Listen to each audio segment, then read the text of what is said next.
H2 Turbo Day.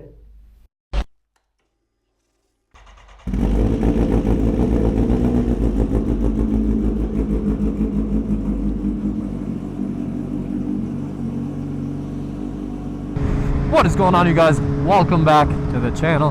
Back on the beautiful H2, the OG. I just filmed a garage tour literally right before this, so if you guys missed that video, go check it out. It's the new updated garage tour, and I teased a little bit what's coming to the channel, just a teeny tiny bit, but that's for that video. If you're interested, go check it out. You know, since I sold 2 of my bikes and you guys requested a new garage update tour, so that's what I did. For today's video, my birthday was not really a month ago, like 2-3 weeks ago, and I realized that I bought this bike on my birthday. The Ninja H2 was bought on my birthday 4 years ago when I was 22. Now I just turned 26. It was kind of like my birthday gift for myself, my absolute dream bike, and I full sent it and I got a Ninja H2 on my birthday. So I figured I have to do a 4-year kind of review, talk about this bike. The shifts on this bike are always so spicy. It's like a little explosion every time. Where do we start? I mean, I'm not gonna lie, right from the get-go, I want to let you guys know that most of the miles that I put on this thing was in the first year of me owning it.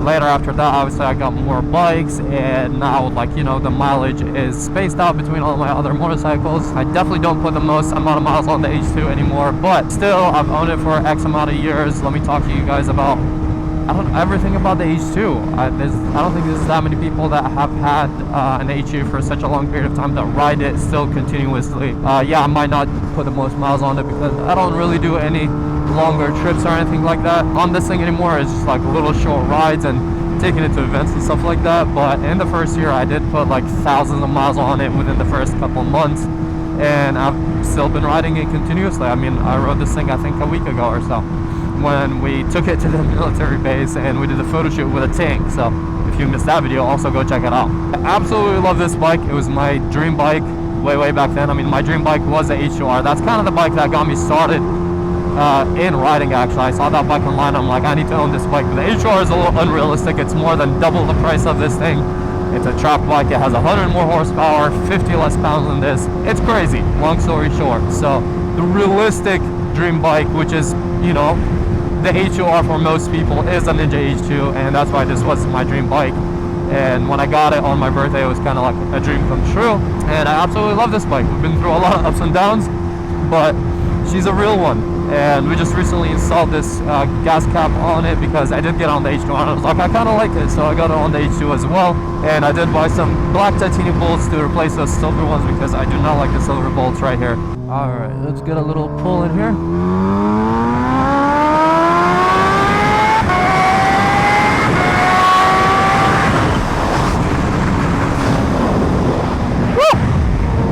Things are about to fly out of my pockets. That was just a smooth, gentle little pull, little taste of the power that this bike has. Literally just smoothly rolling into the throttle, just a little bit of that power feel. I mean, this supercharged engine is unmatched. I don't know like what else to tell you. Nothing feels as amazing. It pulls like a train. I always tell people it's like time travel. It's the only way to explain how fast you move from point A to point B. It feels like time travel. You're like, you pull on throttle, you're holding on, you're trying to, you know, maintain everything, and all of a sudden you're like so far ahead, you're like, how did I end up here? That's what the H2 is, and I love Kawasaki for building such a crazy machine. That's why I'm a Cali boy at heart. I had, my first bike was the Ninja 300. I don't know if that counts. I didn't know how to ride. I got it for a week. Learned how to ride on that thing, then got a ZX6R literally after a week.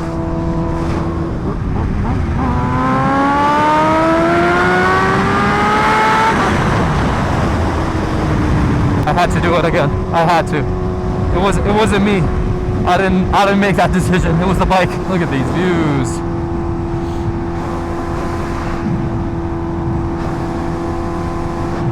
But yes, this bike is absolutely unmatched. I love everything about it. It is not a track bike.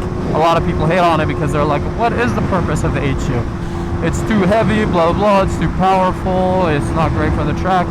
That's not the point, man. Like, just like how Lamborghini made an Aventador, just like how Bugatti made, you know, like the Veyron and the Chiron. These are not really track vehicles. They're just vehicles of pure power. I don't know how else to explain it. They're showing the engineering capabilities and how crazy they can build a motorcycle. This is crazy. That's what this is about. This is about making something that is intense, something that like is hard for people to fathom, and they absolutely achieved that, which is again what I love about Kawasaki, is that they dared to be different, and they were different.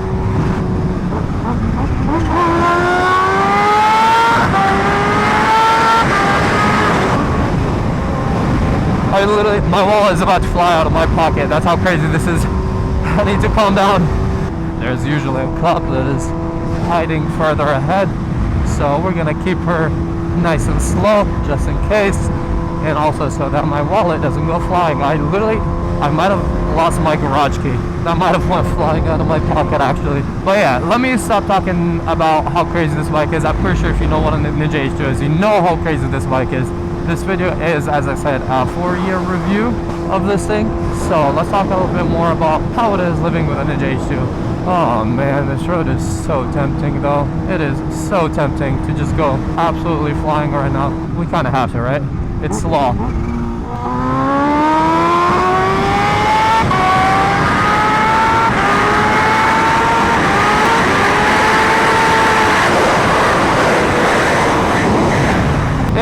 And there you guys have it. That is also a little bit why I wanted to do a higher gear pull, just to show you guys that H2 power, man. This bike made 251, 252 to the wheel, and as you guys can see, I have replaced my clutch literally not too long ago. I feel like 1,000 miles ago or something like that, and my clutch is slipping again. I don't really know how, but yeah, I guess when you're making this much horsepower, 252 to the wheel, let's just say that's about 300 crank horsepower. That's a whole lot of power. I do have upgraded springs on this clutch right here, so yeah, this is a very heavy clutch. That's why on the H2R I did that long lever, not the shorty, because pulling this with 2 fingers is pretty much a mission, especially when I go to events. I usually tend to use 3, which is very awkward. But yeah, clutch is slipping again. I can't really use any like high speeds off this bike, so I'm gonna have to take it back to the shop and pretty much sort out what's going on. Why is the clutch slipping? Is it really worn out already after about 1,000 miles, which is kind of crazy, or did we miss something and does it need to be fixed? So I don't know. Ah, that's the new Model 3 dual motor too. Haven't seen those around on the streets as much. Whoa, maybe that's why my clutch is burnt. You gotta excuse me guys, when it's not your only bike and you ride other bikes too, it's hard to get used to them. Such a rowdy bike. I love this thing. 4 years later and it does not get old. I don't think it can ever get old, especially when you have other bikes and you ride other bikes. It's just crazy and you can't get used to it. Theory, there is one thing that I'm like, maybe that is why my clutch has burnt out so quick, but I still don't think so, just because that is kind of ridiculous in my opinion.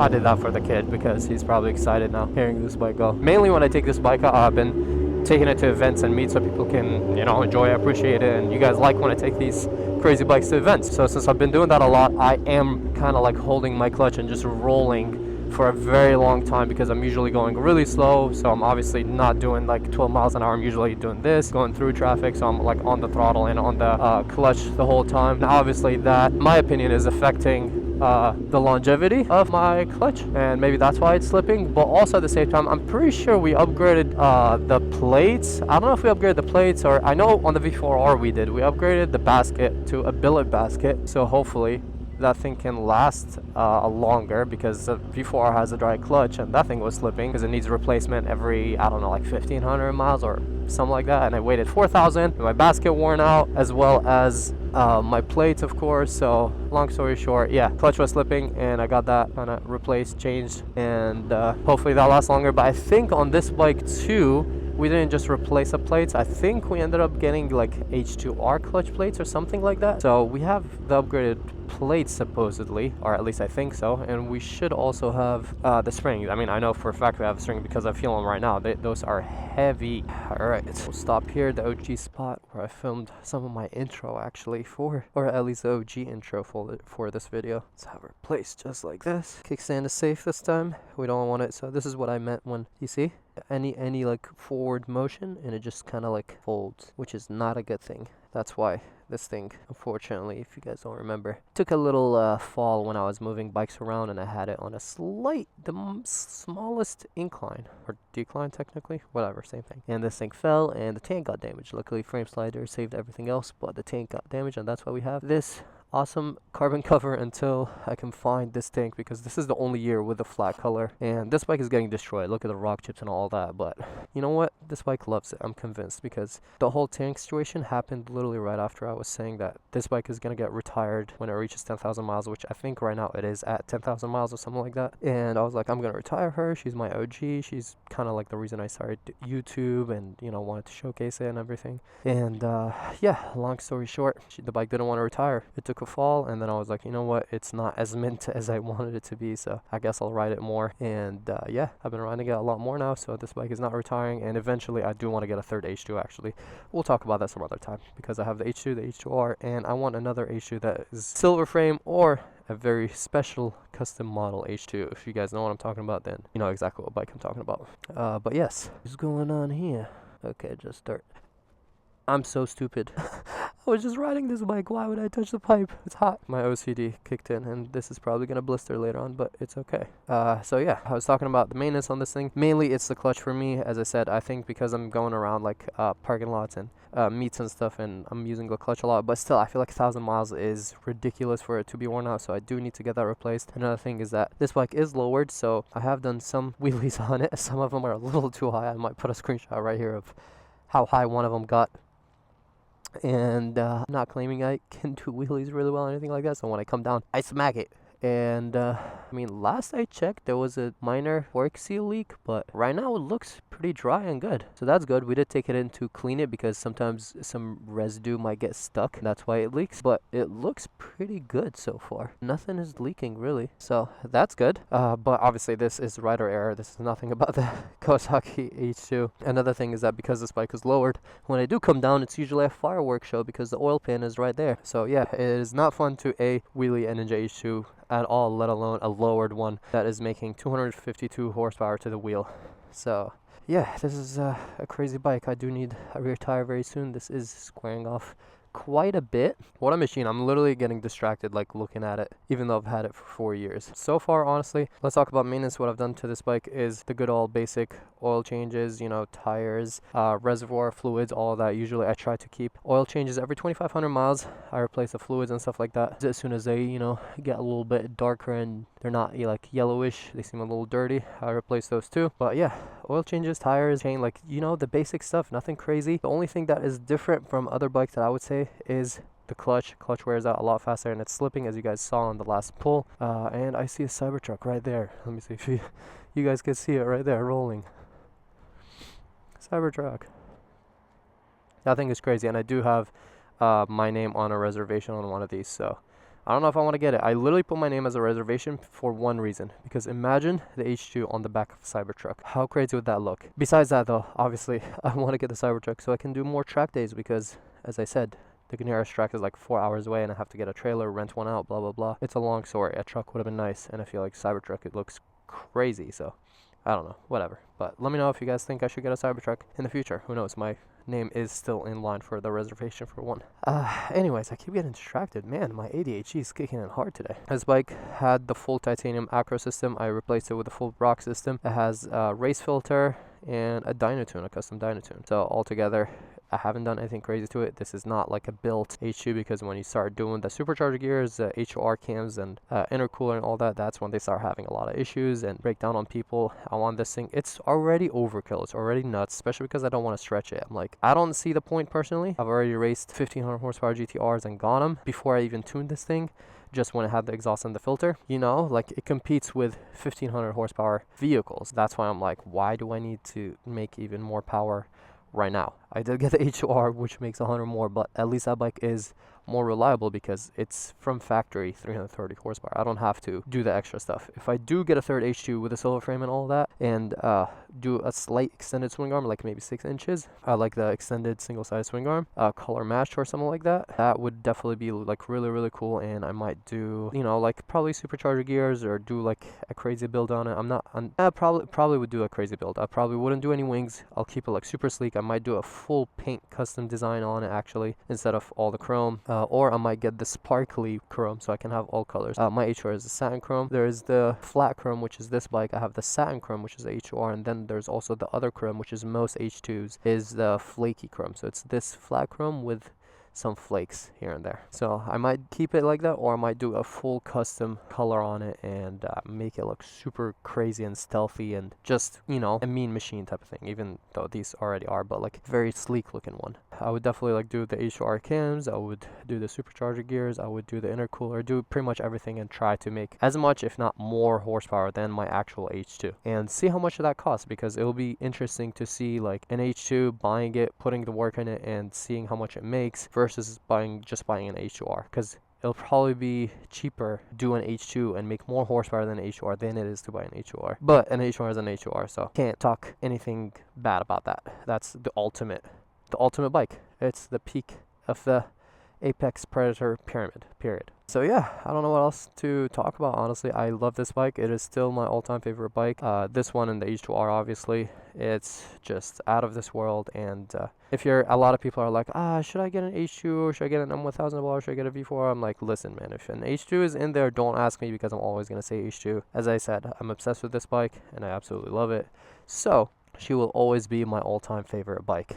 This one, and of course now the H2R, but you know, this one still is sentimental to me and has a special place, and you know, they're siblings, so it's about the same but different. Very, very different, but still same but different. Yeah. I hope you guys enjoyed this 4-year anniversary review with this thing. Can't believe it's been 4 years, honestly. Like, I'm saying that, I'm like, wow, it's been that long since I bought this bike, and I absolutely love this thing. I do need to figure out that clutch issue. The fork seal seems fine, it's not leaking anymore, so I just need to figure out this. An oil change, probably fluids, change them up too, just in case. They seem clean, but I might do that too. But definitely an oil change. Oh my god, this is looking really, really black. This is like black. Oh, because it was green initially. Okay, so it went from green to dark green. That's why it looks very black. But yeah, definitely oil level is good, but I definitely need to change that oil. So I might not even ride it until next time when I change the oil, and I'll probably do the clutch plates and sort that out too. But other than that, the bike has been great, honestly. It's my highest mileage bike, believe it or not, because I get all my bikes very either low miles or new, and between all the bikes spaced out, I don't end up putting that many miles on them since I don't do crazy road trips and stuff like that.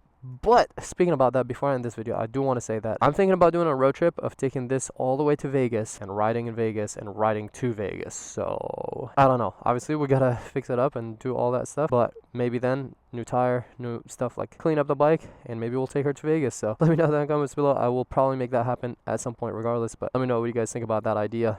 And yeah, I hope you guys enjoyed this video. If you did, please drop a like, subscribe. Happy anniversary to my baby, my Ninja H2. So I absolutely love this thing, and I know you guys do on the channel. This is what helped grow my entire channel. So thank you guys so much for watching. Please drop a like, subscribe, and I'll catch you guys in the next one. Peace out and ride safe.